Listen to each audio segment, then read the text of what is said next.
In today's video, I'll answer your question, what does it mean that God gave them over in Romans chapter 1, verses 24 through 28? Then afterward, as always, I'll share some helpful resources, so stick around until the end.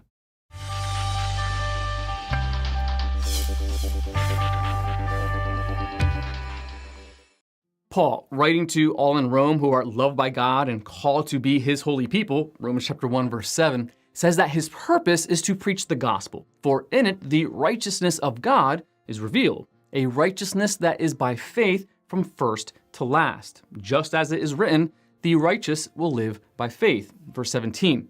He goes on to compare the righteous saints with the unrighteous Gentiles, upon whom the wrath of God is being revealed from heaven.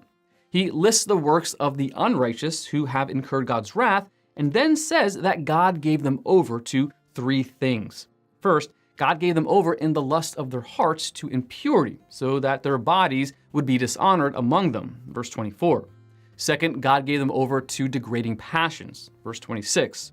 And third, God gave them over to a depraved mind, to do those things which are not proper, verse 28. Of the most popular English versions in use today, only the New International Version and the New American Standard Bible use the phrase, God gave them over. Most modern Bible versions say, God gave them up. The Greek word translated gave over or gave up means surrendered, yielded up, entrusted, or transmitted. In this context, it refers to the act of God completely abandoning the unrighteous. As the wicked deserted God, God in turn deserted them, no longer giving them divine direction or restraint, but allowing them to corrupt themselves as they wished. Because they would not honor him, he let them do what they pleased to dishonor themselves. Being given over or yielded up to one's sinful desires is a judgment from God.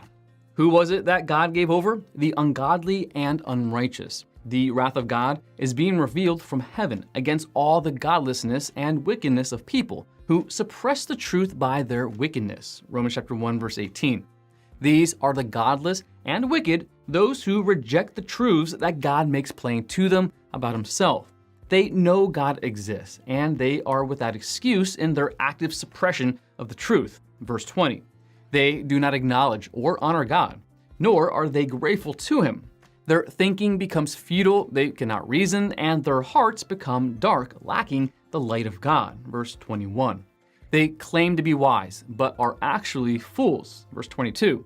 They worship the creature rather than God, the Creator. Verse 23.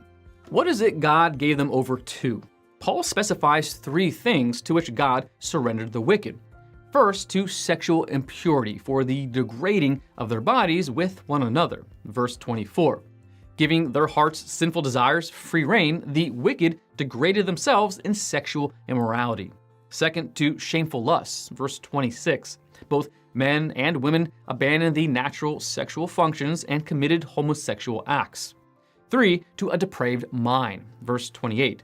The result is that they do what ought not to be done. The depraved mind without the light of God will naturally run to evil, and unless divinely checked, will work out the full extent of its depravity. Why did God give them over?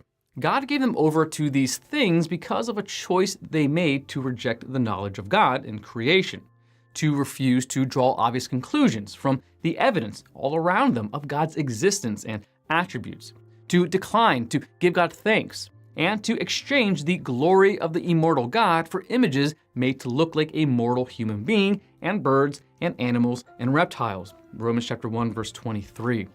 All through history, foolish men have attempted to bring God down to their level, portraying him in various images and worshiping created things rather than the Creator. It's a direct violation of the first two of the 10 Commandments in Exodus chapter 20, verses 1 through 5.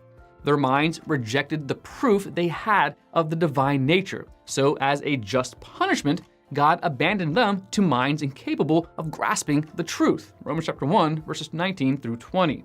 What is the result of God's having given them over?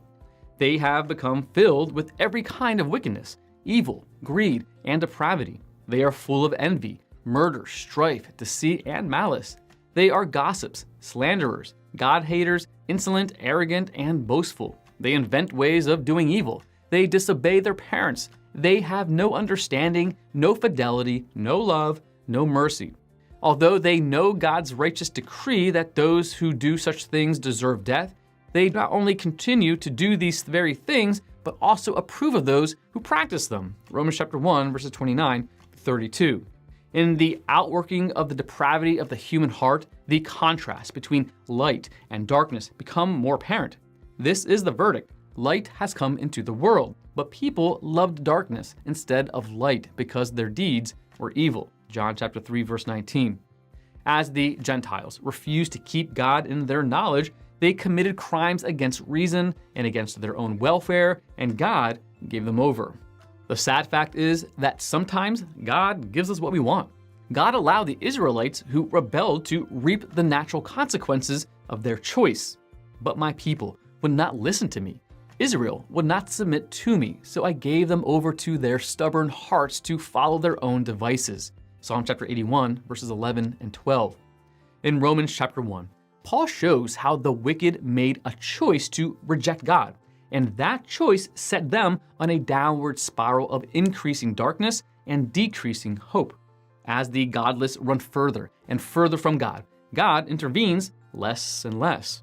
The spiritual restraint of sin is a blessing, and if that restraint is removed, all wickedness follows. Want to learn more? Subscribe so you don't miss the next video. Visit gotquestions.org for more great content, and check the details section below this video. There's one book I recommend along with several links related to questions. If you'd like to learn about Bible Munch, or if you're interested in bite-sized devotionals, subscribe to Bible Munch on YouTube. It's linked right here. And remember, Got Questions? The Bible has answers. We'll help you find them.